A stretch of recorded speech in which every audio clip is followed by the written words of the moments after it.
da aliança representa a tua presença, que abençoa a minha vida e protege a minha casa.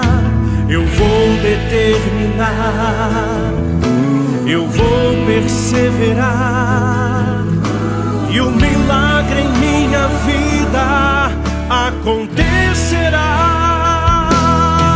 Tua presença é o que me faz crescer,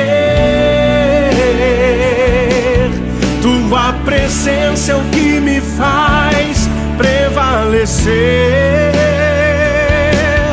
tua presença é o que me faz prosperar.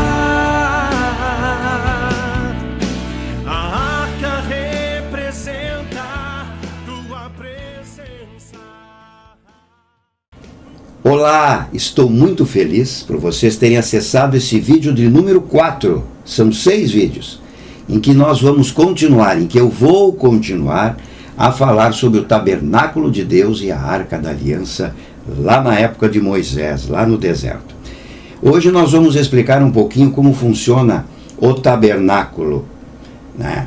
Então, o tabernáculo ele foi ornado, é a palavra que o texto diz. Quer dizer, foi enfeitado, foi decorado de acordo com as instruções dadas por Deus a Moisés. Bem ao contrário das construções robustas e imponentes que aquele povo fazia quando era tratado como escravo do faraó no Egito. Tinha que carregar aquelas pedras, né, para construir aqueles templos, né? Isso quer dizer que a morada de Deus na terra, no caso o tabernáculo, era de certa forma simples para abrigar o Deus Todo-Poderoso. Uma tenda montada com madeira, ouro, prata, tecidos finos, coberto com camadas de peles de animais, conforme está na Bíblia no livro de Êxodo, capítulo 35, versos 21. Do lado de dentro, o tabernáculo era separado ou dividido por 2 compartimentos, 2 peças. O primeiro compartimento é chamado de lugar santo. Por quê?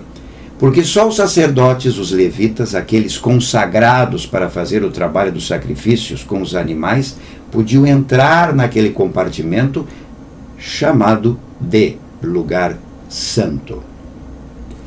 Dentro deste lugar santo, Deus ordenou que Moisés fizesse e colocasse ali dentro 3 objetos ou itens sagrados. O primeiro objeto ou item é o candelabro de 7 braços de ouro puro, com as lamparinas cheias de óleo de oliva puro para iluminar. Isso está na Bíblia, no livro de Levítico, capítulo 24, verso 3. O segundo item é uma mesa dos pães da proposição, que era uma mesa de madeira revestida de ouro.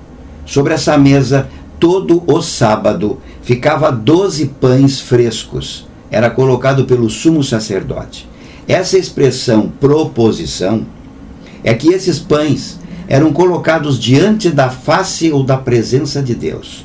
Isso está na Bíblia, no livro de Levítico, capítulo 24, verso 6. O terceiro item é o altar do incenso, que o sumo sacerdote queima o incenso sagrado, feito com as instruções ou a receita de Deus também, dada a Moisés lá em cima do Monte Sinai. Na Bíblia isso está no livro de Êxodo, capítulo 30, versos de 7 a 8 e depois versos 34 a 38. O segundo compartimento do tabernáculo era chamado de lugar santíssimo. Foi separado do lugar santo, que mostramos, por um véu. Somente o sumo sacerdote podia atravessar o véu e entrava naquele segundo compartimento chamado de lugar santíssimo. Só que o sumo sacerdote podia entrar nesse lugar um dia só por ano. Nesse dia era chamado de o Yom Kippur, o dia da expiação, conforme na Bíblia está registrado no livro de Levítico, capítulo 16, verso 2. O propiciatório ficava em cima da tampa do único item que havia dentro deste lugar santíssimo. Era a Arca da Aliança, que era feita também de acordo com as instruções de Deus. Dentro da arca estavam depositados os objetos sagrados do testemunho: as tábuas de pedra com os 10 mandamentos, escritos pelo dedo de Deus, a vara de Arão, que floresceu, e um vaso dourado contendo uma porção do maná, conforme está na Bíblia, no livro do Êxodo, capítulo 25, versos 22. Então, uma vez a cada ano, nesse dia do Yom Kippur, aquele povo de Israel no deserto aguardava ansioso enquanto o sumo sacerdote entrava no lugar santíssimo. Interessante que somente nesse dia o sumo sacerdote, ele não vestia aquela túnica com aquelas pedras coloridas que tinha no peitoral, que nós mostramos no vídeo 3, né? O sumo sacerdote vestia uma outra túnica, nesse dia, toda branca, a mesma que os outros sacerdotes levíticos usavam. Por que isso? Porque ele, o sumo sacerdote, não estava propiciando, ou seja, não estava oferecendo os sacrifícios, o sangue do cordeiro pelos pecados só dele, do ano que passou, mas por aquele povo todo do deserto, ou, se fosse nos nossos dias, pelos nossos pecados também. Mas, naquela época, era pelos pecados de toda a nação de Israel. A propiciação era feita com o sangue do sacrifício de um novilho, de uma ovelha, de um cabrito, conforme está descrito na Bíblia no livro de Levítico, capítulo 17, versos de 10 a 15. Com tudo isso, aquele povo alcançava uma reconciliação temporária com Deus. E assim, mantinha uma aliança sagrada. Lá dentro daquele compartimento sagrado, junto com a Arca da Aliança, uma nuvem do Senhor existia ali, sempre, e ficava em cima do tabernáculo.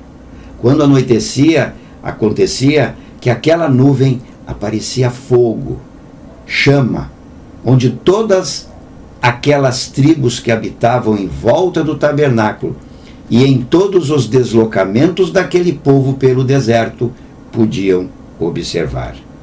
Depois, muito mais tarde, Deus foi habitar num grande templo, o Templo de Salomão, que no próximo vídeo nós vamos ver. O plano de Deus continua, agora através de Davi e seu filho Salomão, na construção do templo para o Senhor. Isto está na Bíblia, em 2 Samuel, capítulo 7, versículo de 1 a 5. Vamos aguardar o vídeo número 5. Que Deus nos abençoe. Shalom. Prosperar.